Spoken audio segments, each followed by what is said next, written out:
check it out. The very first time ever, it has happened seamless. I see we are live and I'm right on time. In fact, I'm a minute early. I'm so proud of myself. My name is Trisha Perdo.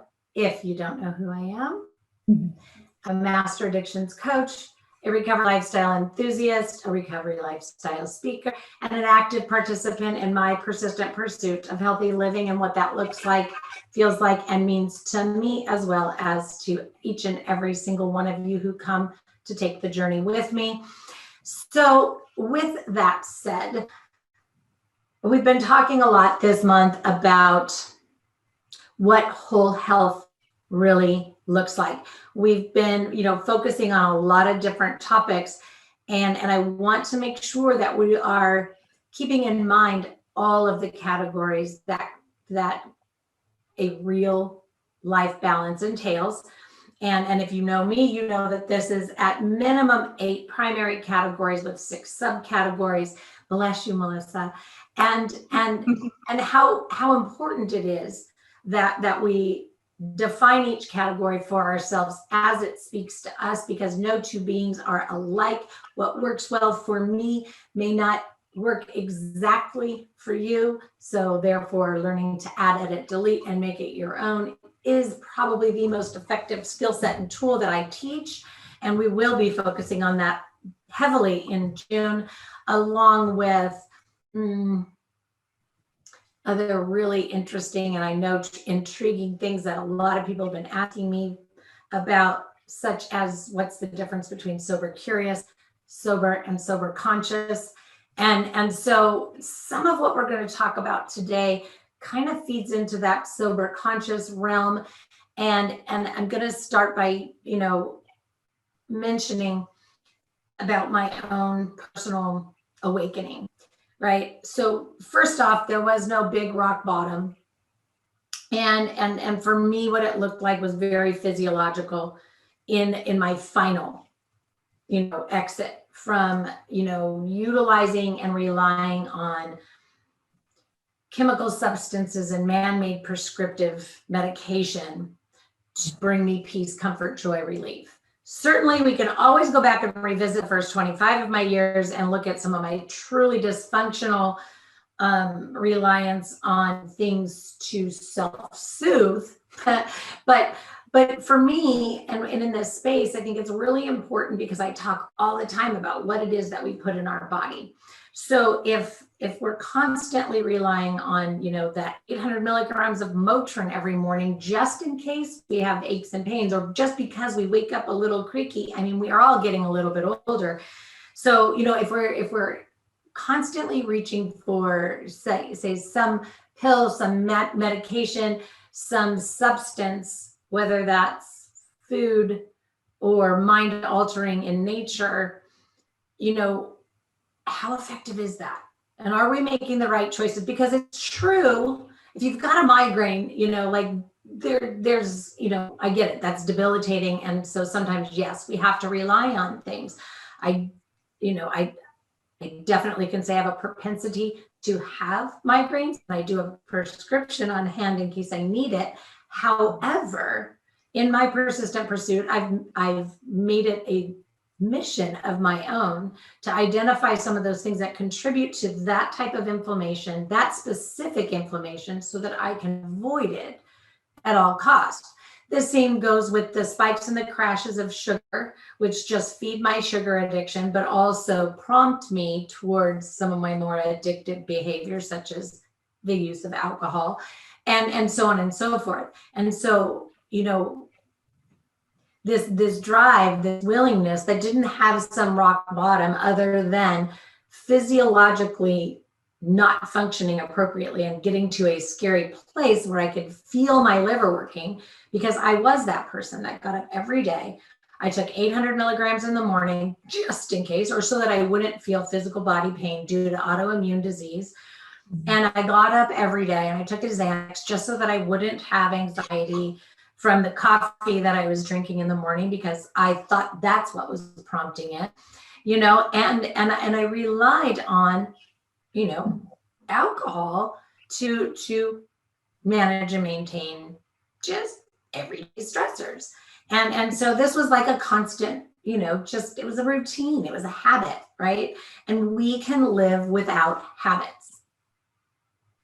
And so if you don't want to call your problem an addiction, that's fine. But if you are run and ruled by habitual attitudes, thought processes, and behaviors, you don't have to. You can create, and ladies, I'm sure you would concur with me, but we can create a completely healthy lifestyle that has routine activities in it without them being habits, right? Like I have my activities of daily living that I do, but I don't allow them to become habitual in nature, because once it's habitual, it then has a control. It has a hold on you. It becomes a pressure. I didn't make my bed this morning. That is part of my morning routine. I didn't do it yet. I'll get to it eventually. It might be 2 o'clock, but I didn't get to it, but I'm not held hostage by that. It doesn't cause me anxiety. I don't get into this frantic, frazzled state of mind because the laundry's not put away and the bed's not made before I started my day. Like those habits, like having to go to the gym at a very specific time. Like, no, how about it's just part of your activities of daily living?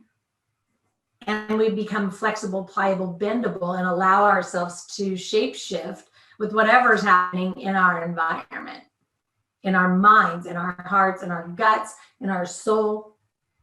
So the focus here is to really look at what is it that we're relying on outside of ourselves.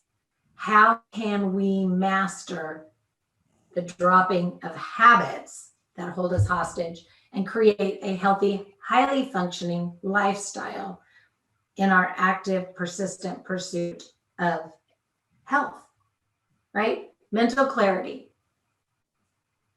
an effective digestive system. I don't know, the levels of energy that we like to have and maintain or experience. The elevated mood versus the, again, that stressful impact, right? So what I've noticed is by eating clean, living clean as I can, because I'm still actively working with medical providers to, remove things that aren't doing me any good anyway. And moving into, and I keep being able to, remove one thing, and I keep finding things that work for me, and, up to and including, things that have nothing to do with a recovery lifestyle, but the nerve endings in my feet. And because there's no answer, I've found that, if I keep my body temperature at 62 or below, like my feet don't bother me. Sure, everybody else in the house is real cold right now. And I've had to learn how to adjust to being, functioning at that temperature, but it's what's effective for me in this time and space, in this season of my life. And hopefully that will change. And hopefully I can enjoy 80-degree weather again, but that's not part of my season right now. And to be able to love it and embrace it and accept it as part of, where I'm at in my particular life is part of my recovery process.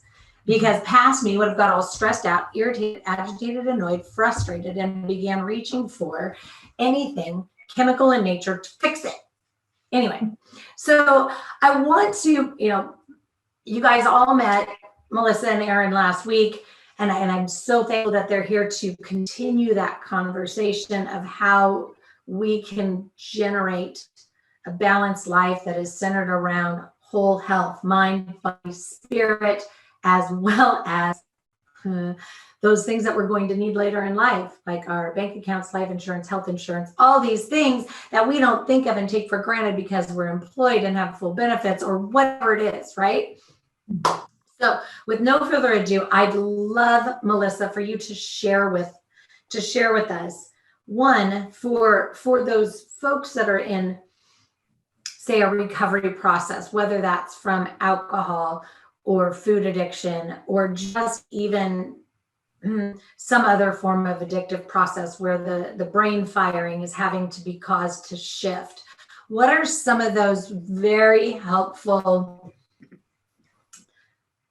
elements that you have discovered in your plethora of knowledge and research outside of prescriptive medication. Yes. Well, thanks, Trisha, for having me back. I really appreciate it. And when we talk about recovery addiction and the different things, and I want to tap into what you asked me, but I want to tie into what you said as well. A lot of what happens is we put Band-Aids on symptoms. We give you a little drug for this symptom. You go in and see your physician and you expect something when you go in. We expect an answer. We expect to take, even if they tell you to take ibuprofen to alleviate that pain, and then we become dependent upon it, or it becomes a habit because, well, I did great yesterday because I took the ibuprofen and I want to have a great day today. So let me take that again. And yes, you may not think that ibuprofen, and I use that example because that's an over-the-counter drug. It's not regulated. Anybody can pick it up. You can read the directions and it says take 1 to 2 tablets, which is 200 to 400 milligrams. How many of us actually do that when we actually take it? I know that I personally don't. When I have a particular ailment, I know what dose I can take. I know most people, when I talk to my friends, they'll say, well, how much? I want more. I'm like, okay, let's talk about what's going on here.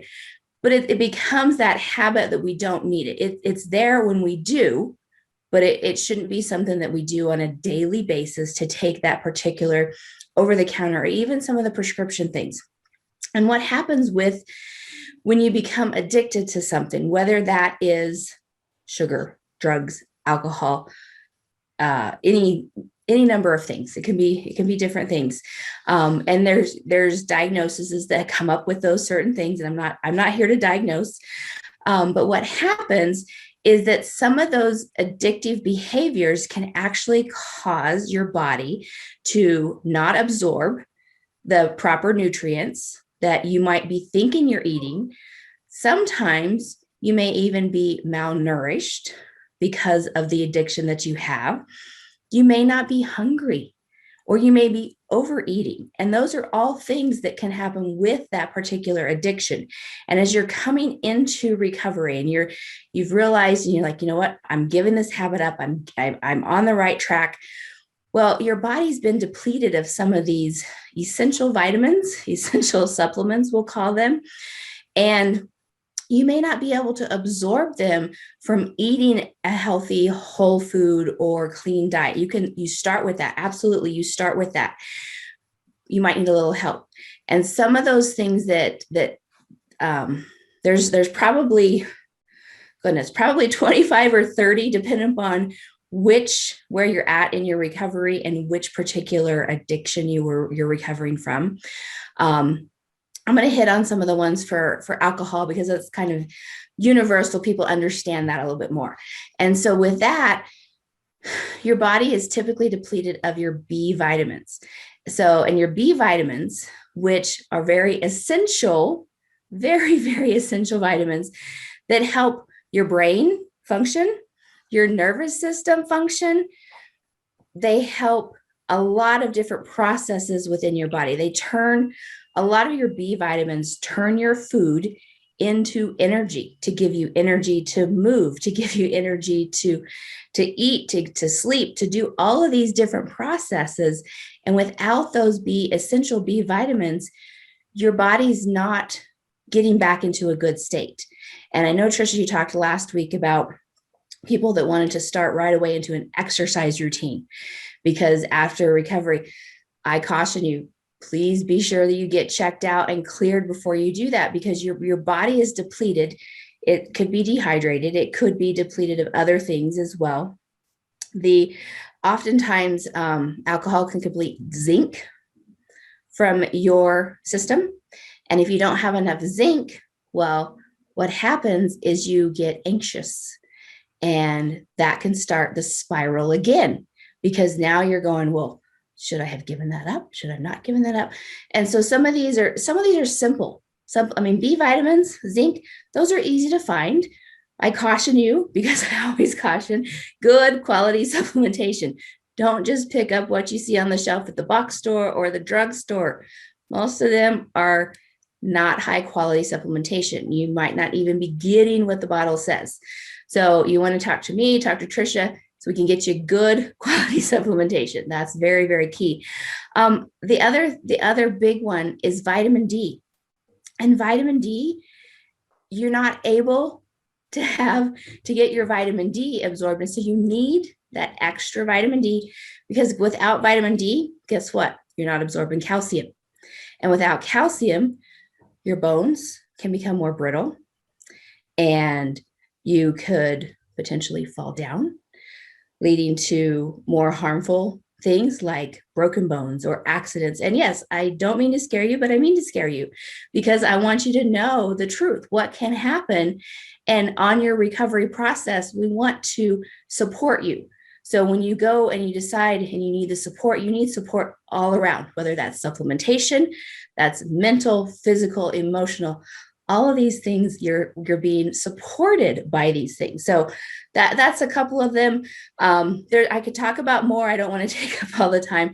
Some of the other things, let me just mention one more: magnesium, because magnesium has been proven, that's a strong word, shown in studies that it can help reduce withdrawal symptoms. And there's a couple other vitamins that do that as well. And especially depending upon how long you've been addicted to that particular thing, how far in your recovery process you are, you may need these supplementations for a short term. You may need them a little bit longer.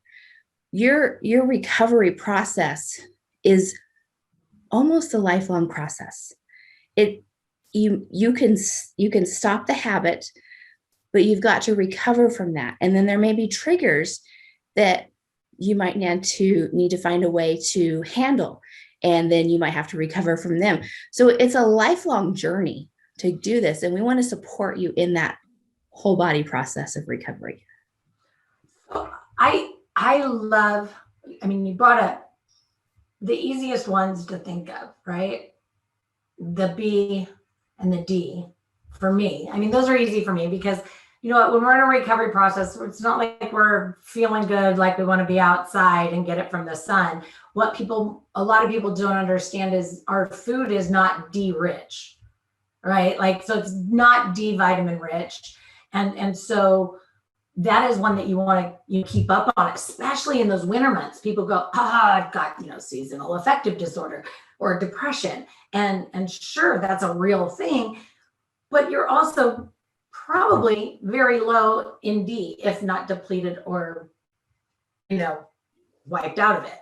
And then, the B vitamins, a lot of people don't necessarily think of those as energy makers, right? And so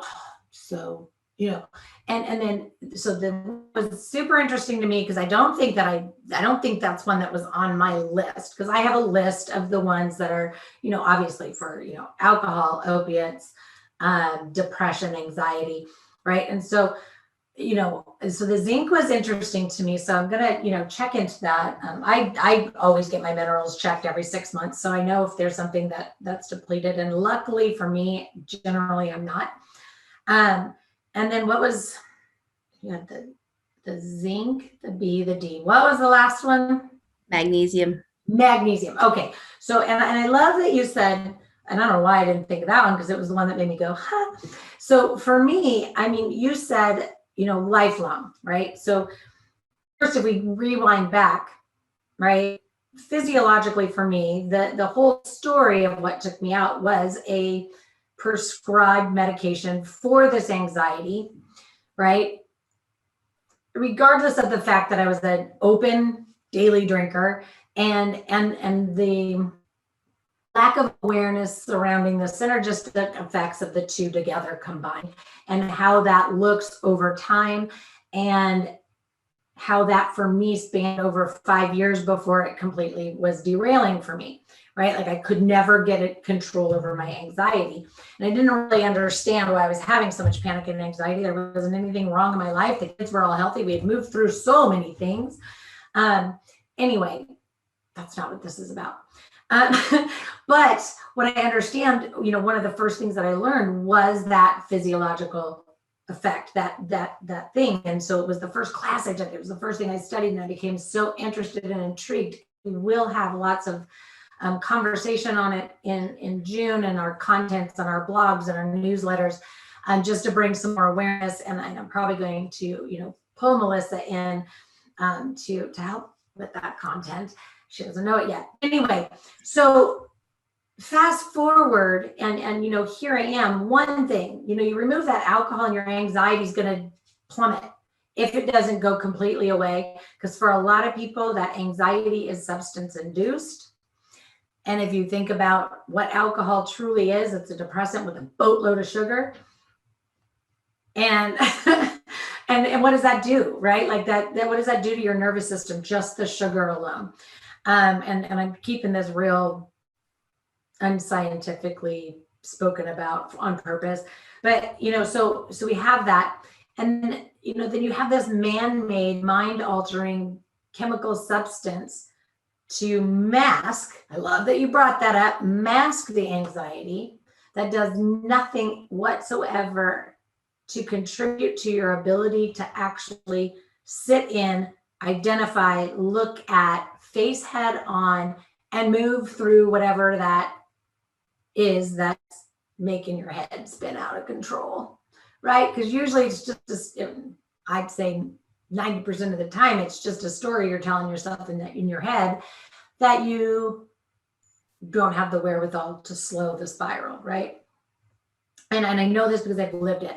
So removing the Xanax, removing the alcohol, my anxiety plummeted. Like it just, right? Then after that, some of those other things, the panic part from the fear that was induced by childhood emotional trauma, from tragic accidents, from, all the things, right?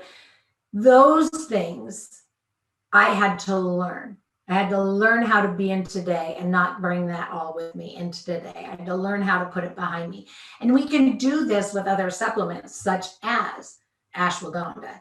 They have a stress and anxiety formula made with ashwagandha. And yes, quality.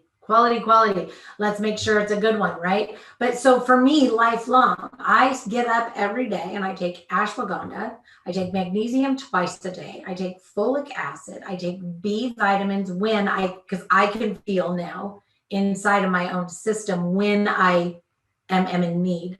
And I always have B and D on hand. And so, but that doesn't mean you have to take it every day. And I want that to be super important, because I know, Melissa, you said it, but I want you guys all to hear that.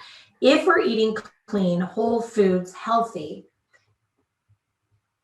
and we're paying attention to what our system needs, not following some fad diet, jumping on the diet culture and just doing what worked well for, somebody that doesn't even have your same metabolism.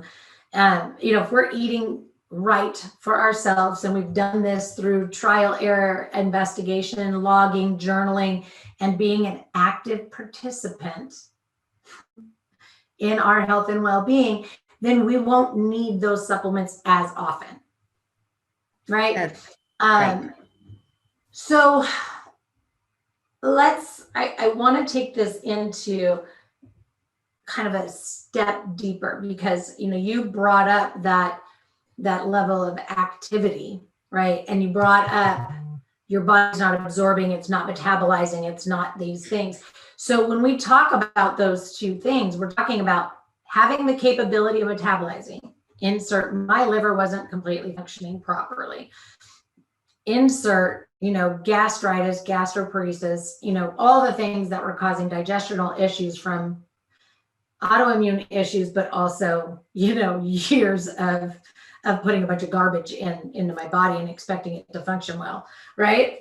And I'm talking garbage, anything from candy, fried food, just whatever, just doing whatever I wanted and shoving it in there and thinking it was going to perform.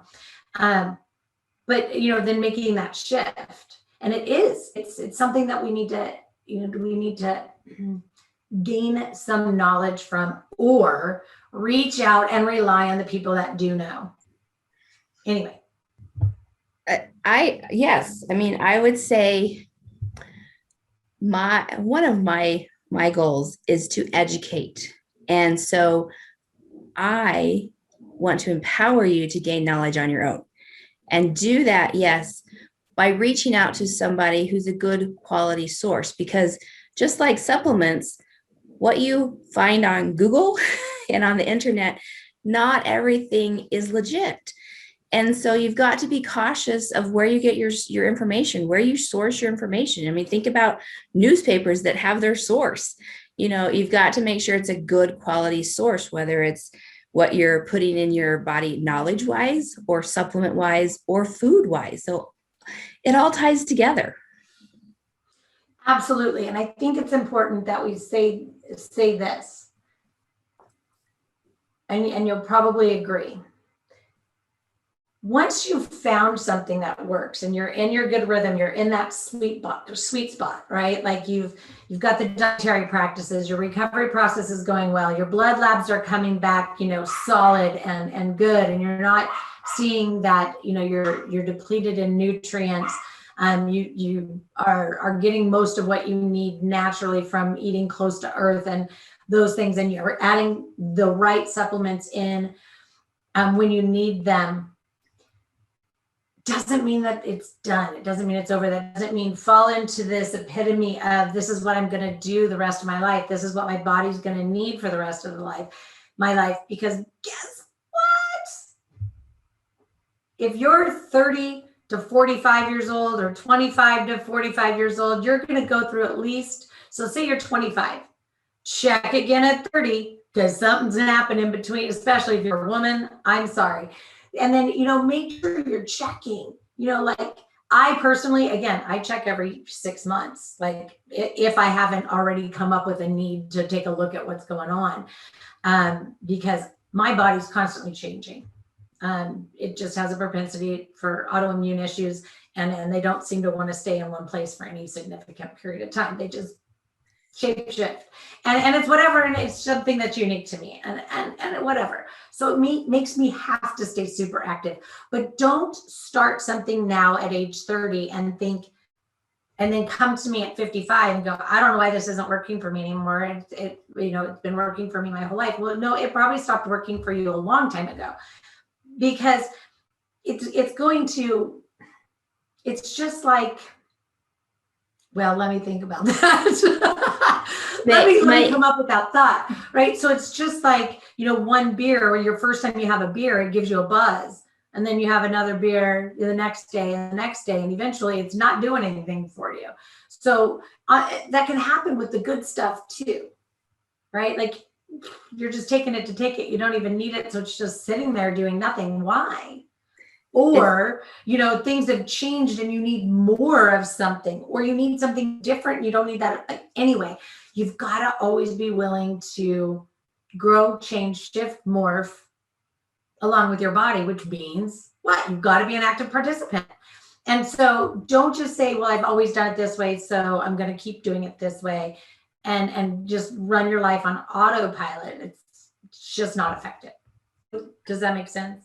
Absolutely, it makes sense. And I think the word you were looking for is tolerance. Thank you. Because that's true. I mean, we come to a tolerance level. I mean, tolerance can be a lot of things. We come to a tolerance level on, yes, that first beer, that first buzz, and then all of a sudden it takes you 5 beers to get the buzz. And because your tolerance level increased.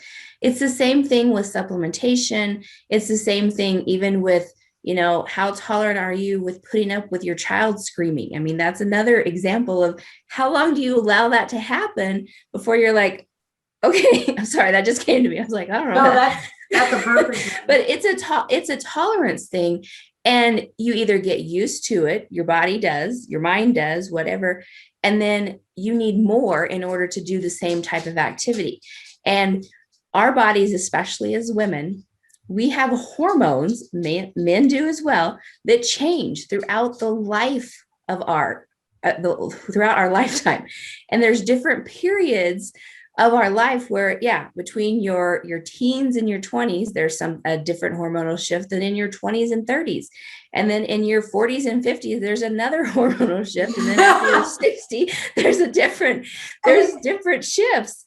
And all of those play into what you're eating and what supplements you're taking, because the hormones that are natural in your body can interact, good and bad, with some of the things that you're taking, and they cause changes or you get used to it. And I love that you said, if you start something in your 20s or 30s, don't come to me when you're 55. I say the same thing about medication. Just because your doctor put you on it 25 years ago or 10 years ago or 5 years ago doesn't mean it's still the right choice for you. That's how I ended up where I was, because I'm like, well, she prescribed it. I'm taking it as prescribed. I should be okay. Why is it getting worse? But I just kept going. I'm like, okay, this is anyway. And I think, it's important that people understand that,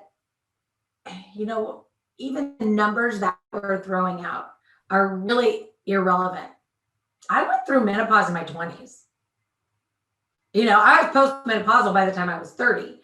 And so, so it doesn't matter how old you are, it just matters where your body is. And if you're basing it on some cultural norm or, societal belief, you're missing the boat. Sorry to be so blunt, but you're missing the boat, because it's not about anything or anybody else. It's only about you. Same with your recovery journey. And I'm going to talk about this one next month. And I am so excited. But that is why, and I just don't want to get into it. So I'm just going to say it's basically a recovery journey doesn't have to look, feel, or be anything like anybody else's. Like, there is no one way. There is it can be however you need it to be. And so being that active participant and choosing what that looks like, feels like, is like for you is what's going to be important, because only you have to be inside of your environment. Only you have to learn how to, effectively function. Only you know what effectively functioning looks like to you. I don't know. Anyway. So, but it's about being an active participant in your life and saying, look, just because whoever out there, wherever, says this is what you do for that, doesn't make it right for you. Doesn't mean that there's not a different option. Shoot. If I go based on that, I have zero treatment for what's been happening in my body for over 6 months. Getting closer to 9 at this point. If I go based on the research and the studies, there isn't a known cure. I'm not having it, right? Like, I'm not okay with that. My dad says, well, you'll figure it out. You'll make it up if you have to. And I said, absolutely. Because that's how I am. That's who I am. Like, okay, but don't tell me I can't, because it will go away. I just haven't found the right combo yet, right? But I'm an active participant. And I think it's really important that everything that we have said here, although as always, we could probably stay here forever and talk for hours. Melissa, I absolutely will want to, pick your brain for some expertise for, anything going forward, but we'll talk about that next week. But I want to have Erin chime in here, because I know that there are some things that we all really need to be taking into consideration. And when we think about our life balance wheel, right? We've got our whole health, right?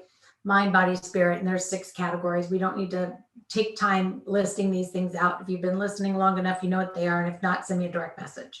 But so we've got our whole health.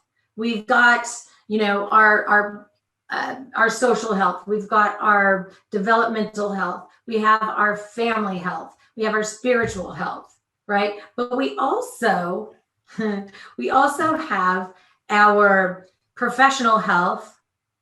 We have our, what did I miss? Whatever, our life planning. And there's one, I always miss it. Anyway, but it ties into, and it'll come to me, Erin, but, some of the things people don't think about is, like, especially and I'm not trying to target the 2 generations younger than me, 30-year-old. But, when we're young and we get out there and we start a profession, we start a career, and we start, we start getting company run benefits, and that might look like, the opportunity to join a 401k and the opportunity to grab some life insurance, or, whatever. And I'm sure there's a list of some very specific things, but when we get older, and sometimes, we go, oh crud, or we say, I don't need those, right? I don't need those right now. And then we get to our 40s and 50s and we're trying to play catch up. And I know this because, you know what, we had a lot, we had 5 kids. And so we did go through this period of catch up. But, one of the things that I'm seeing from the population of people that I work with are things like this. And Erin, I'm sure that you can kind of shed some light. But, it's the ability to get life insurance, right? Based on past health or chemical substances that we rely on, right? That show up in testing, or, and I know this, people with diabetes have a hard time being employed, right? Like, sad but true. They have a hard time being employed, because they're, depending upon the level of severity. So the level of severity, if you have, a history of mental health disease, like, all of these things, like, people worry about that. But what we need to be planning for. And so if you're sitting there and you're still, and believe me, I'm an ex-smoker. I smoked for 30 years, everything for 30 years. But anyway, I smoked for a good 30 years. And so even they still ask you, they don't just ask you, do you smoke anymore? It's, do you have a history of, right? I was like, I can't lie. Yeah, I have a history. Yep. But it's been 6 years, right? But substance abuse. Yes, I have a history, and you have to say these things. And so, and then you get into the health issues. What chronic illnesses do you have, or whatever, and it's like, I'm sorry, you can't, we'll give you life insurance, but it's not going to be very much, and it's going to cost you normally, right?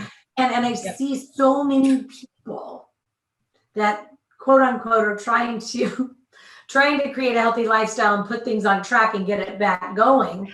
I see the journey we have to take, and how it's uncomfortable. It's uncomfortable, but we work through it and we get where we need to be.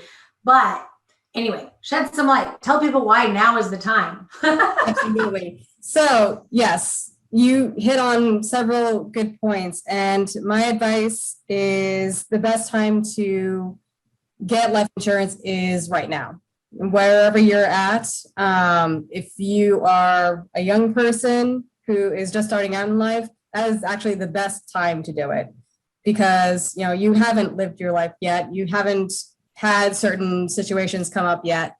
And it's important to get it.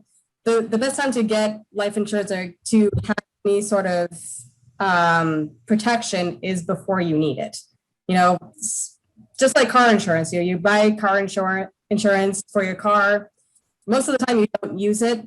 But if you're in a fender bender or if you're in a car accident, you are like, thank God I have that, because now you can, get damages paid on your car. You can buy a new car, all that good stuff. Same thing with life insurance, or similar to life insurance. You want to have it in place before you have an event.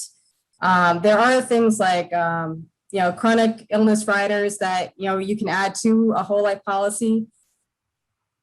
Depending on what your history is, though, you may or may not qualify for it, because you already have a history of that and you're already on certain medications to help balance that out.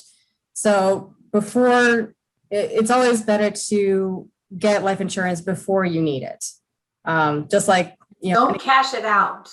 Exactly. Exactly. And actually, so couple of years ago, when the volcano erupted in Hawaii, I was talking to my dad, who used to work on the property and casualty side of insurance. And we were talking about, I think there was some sort of resort that was built on the side of the volcano. And we were talking about insurance and like were they covered? And he's he said, most likely no, because that is a hazardous place to build a resort because, the likelihood of that volcano going up is pretty high. So, when it comes to life insurance, the underwriting is all about the risk factor. What kind of a risk factor are you? And if you have a history of certain behaviors, that's going to affect, how much coverage you're going to get. Right. Some of these things affect our health insurance capabilities as well. Mm-hmm. Right? Exactly. There's previous conditions. There's all kinds of things. And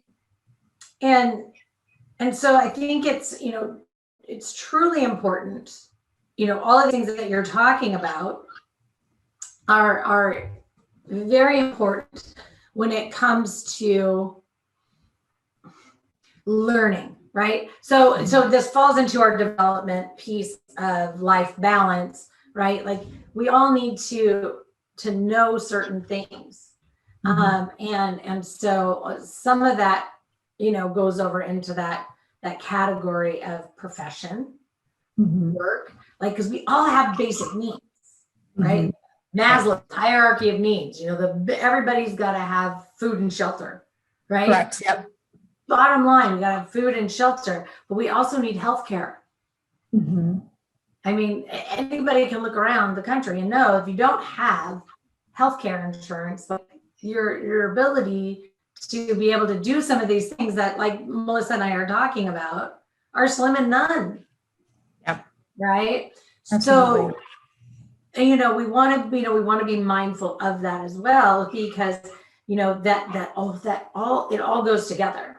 Right. So if we educate ourselves, okay, I'm 25, and this is what it looks like, right? We call somebody like Erin and say, hey, look, I'm working on a recovery journey, and part of this I want to look like, what do I need to earn to meet my basic needs of food and shelter?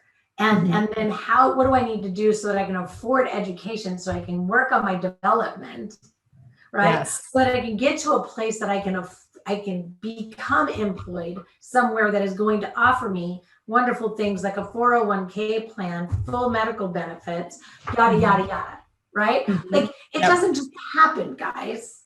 And no, it definitely does not happen overnight. From experience. Right. Yep. Right. And so how often would you say you see people get overwhelmed, anxious, distraught,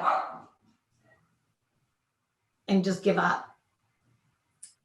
Trying to work on this life planning category, because life planning has a lot more than just what we're talking about. It really depends on their own particular situation. Especially if they don't know what they don't know, and then they see the number and they're like, what? That can be a real shock factor. Part of our presentation, when we meet with a prospective client, we have calculators that can calculate potential retirement funds, and what that number ought to look like. And sometimes, depending on their situation, they're either right on track, a little over, or under. And when under, it's like, yikes.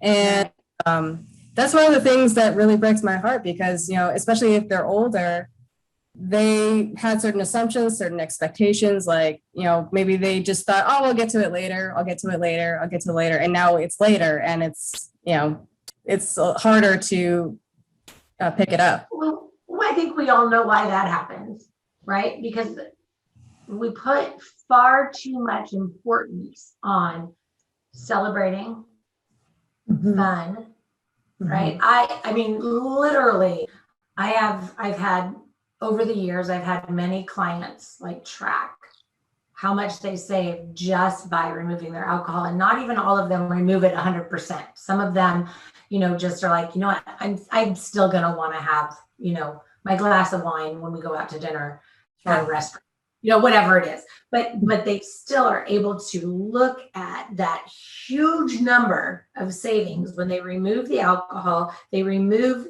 all of the fast food, junk type items, but also they're not beating their bodies up by, having these big giant shindigs every week because they made it through a work week and deserve a reward. Mm-hmm. And this is when we can get into true life planning. It's like, wow, how much am I saving? Yeah. How much is my body functioning improving? How much clearer is my brain? Like how much has it my ability to focus increased? Yeah. I'm not experiencing brain fog. All of these things. And then you get to this place where you value your health, your mental clarity, and your way of being. And then you get to look and you go, okay, life planning. My life planning looks like a manageable and maintainable system of activities of daily living that work well for me, right? Anything else that comes around is a bonus, but it's well thought out. It's planned for, right? It's not, oh, hey, let's go to Vegas and drop $5,000. Like $5,000 because you're dropping a lot here, right? And you're just wearing yourself out, and just being in those spaces, you're depleting your body of nutrients, right? Because you're not even in a healthy environment. I guess I'm kind of referring to it back in the day when everybody was like, you didn't even have to smoke when you went there because there was enough smoke in the air. Right. But so, we get to this space where it's like, okay, now I don't feel so much pressure because I know that I'm here. I'm at point A, my aspiration, my goal, whatever it is you like to call it, is point Z. All I got to do is be through Y and I'll be there one little step at a time. And so life becomes a lot easier. We know when we want to, say, move up the ladder. I plan for what things do I need to learn? What skills and aptitudes do I need to have to get there? What things do I need to accomplish to show that I'm ready, right? And so we start, but we don't do those things when our brain is foggy. We don't have the right nutrients. We're not supplementing our diets effectively to allow our bodies to function properly.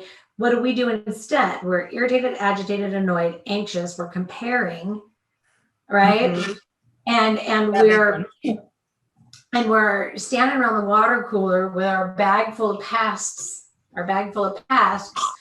sticking everything to the present, piss bitching and moaning about what our boss said or did, or who got promoted over me, or da da da da da. We're all focused on this negative because that's all we know to do.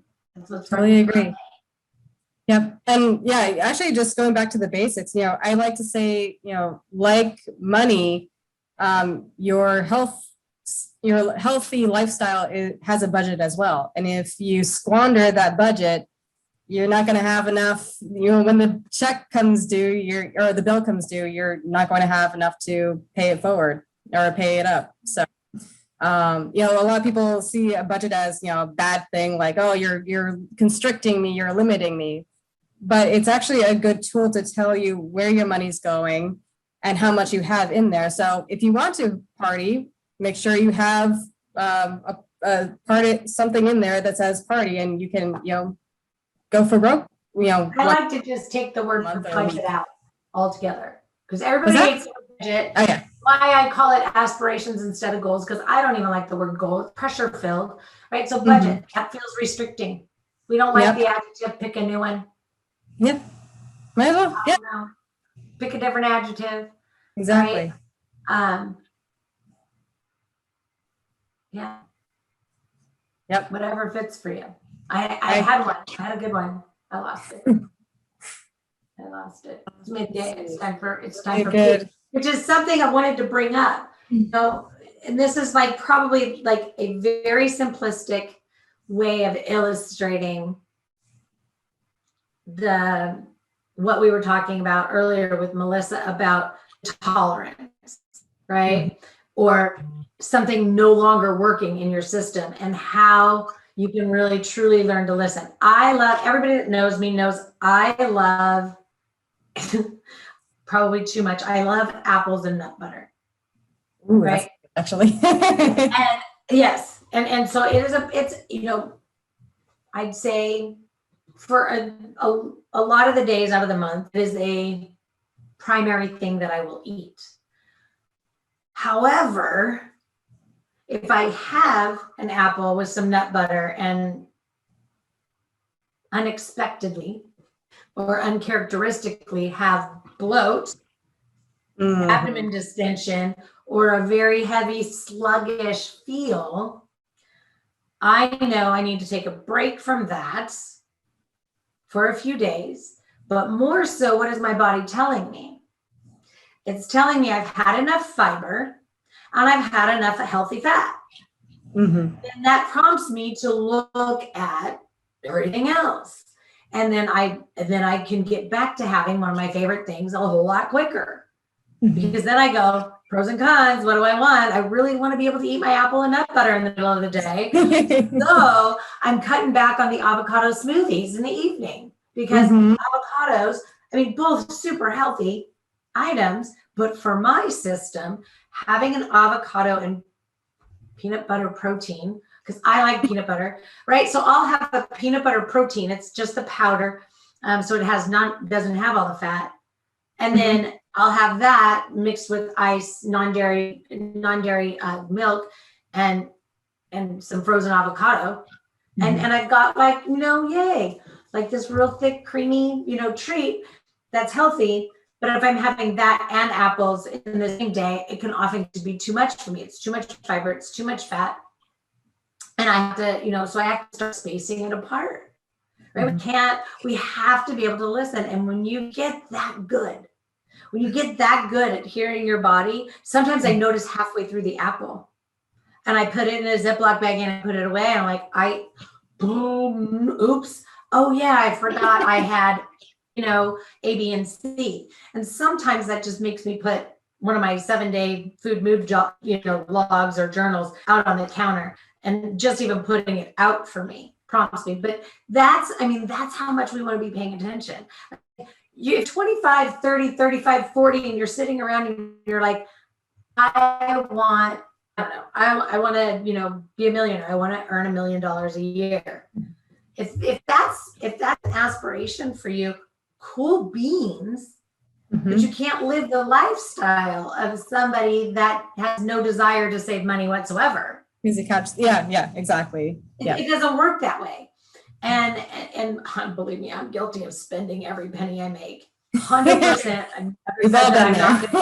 But I also don't have this deep-seated need to be, some big, influencer or some big. I mean, yes, I want to be a big influencer, but you get what I'm talking about. Yes. I don't need to make $1 million. I just need to touch lives and help people live a better way.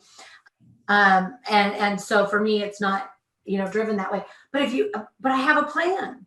I have a plan how I'm going to be able to do that. And it's one person at a time. Right.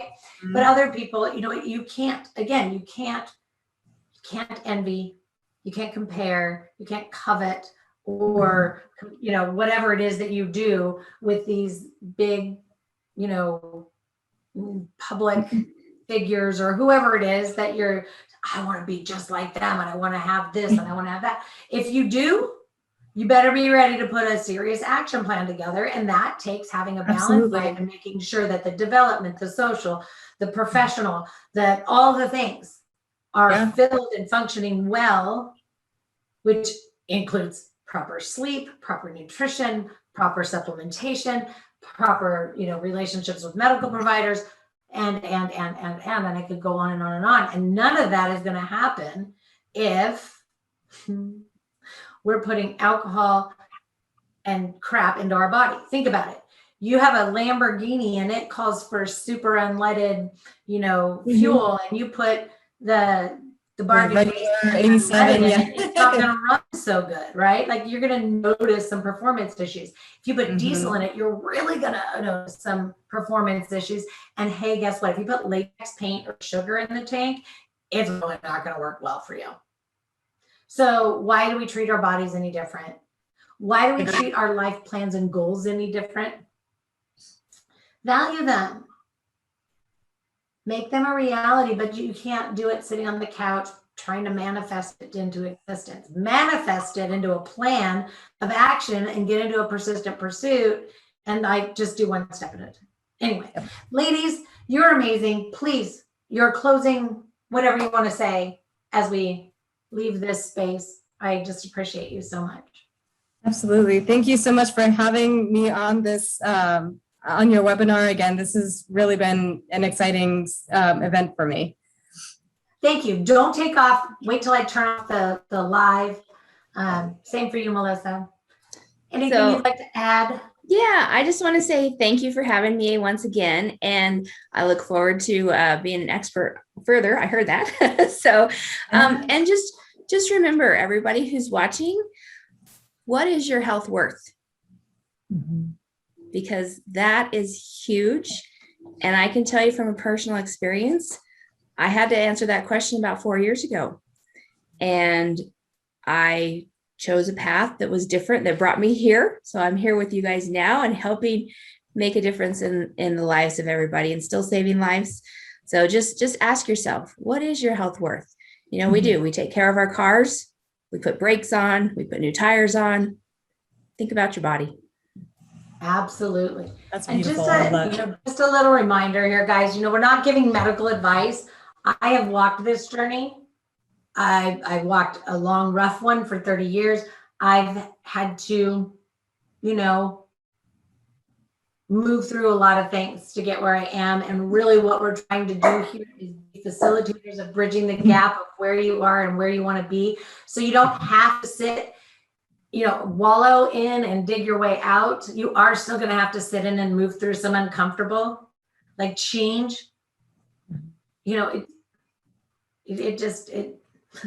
It doesn't happen without action, and action and change are uncomfortable for a lot of people, a lot of reasons. And you know what? It can be physically uncomfortable, emotionally uncomfortable, and financially uncomfortable. However, in the thought process of the greater good for you, for your family, for your place of business, whatever it is that it is in your life, you deserve to be living the best version of yourself.